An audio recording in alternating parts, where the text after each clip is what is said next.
பாய் பாய் ஒட்டுக்கார். இன்றைக்கி காலையிலேயே என் கணவர் ஆஃபீஸ்க்கு சீக்கிரமாக பேக்கப் பண்ணி விட்டுட்டு டாட்டா பாபாய் காமிச்சிட்டு முக்கிய கடமையான காலை சிற்றுண்டி அதையும் சிறப்பாக முடிச்சுட்டு அப்பாடான்னு இந்த பக்கம் திரும்புறதை கட்டி சுருட்டை ஏஞ்சிட்டான். அவனை கொஞ்ச நேரம் வெளில கூப்பிட்டு வந்து சமாதானப்படுத்தினேன். ரூமுக்கு வந்து பார்த்தா ரூம் இப்படி தாங்க இருந்துச்சு. என் வீட்டுக்கார் மூஞ்சி மரம் அதை சரி பண்ணுறதுக்காக களத்தில் இறங்கிட்டேன்.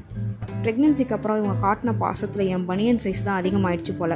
எந்த ட்ரெஸ் போட்டாலும் பத்தவே மாட்டுது. ஸோ நாளையிலேருந்து நானும் 30 days வெயிட் லாஸ் சேலஞ்சில் இருக்க போகிறேனே. அதோட அப்டேட்ஸை டெய்லியும் உங்களுக்கு அப்டேட் பண்ணிடுறேன், மறக்காமல் பாருங்கள். ஸோ அதுக்கப்புறம் ஒரு காக்கா குளியலை போட்டுட்டு கடகடன் கிச்சனுக்கு ஓடி போய் எங்கள் ஆன்ட்டிக்கு காய்கறின்றதுக்கு உதவு மீட்டிட்டேன். எங்கள் ஆன்ட்டி அதை பாராட்டும் விதமாக எனக்கு ஒரு சூடாக காஃபி போட்டு கொடுத்தாங்க. அது சுகமாக உள்ளே தள்ளிட்டு வந்துட்டு குப்பை மாதிரி குமிச்சு கிடந்த எங்கள் துணிமணிகள்லாம் மடிக்க ஆரம்பிச்சிட்டேன். அதுவும் வித் என் ஃபேவரட் சீரீஸ். நீங்கள் என்னென்ன சீரீஸ் பார்க்குறீங்கன்னு கமெண்ட்டில் சொல்லுங்கள். நான் இப்போ டாக்டர் ஜான் பார்த்துக்கிட்டு இருக்கேனே.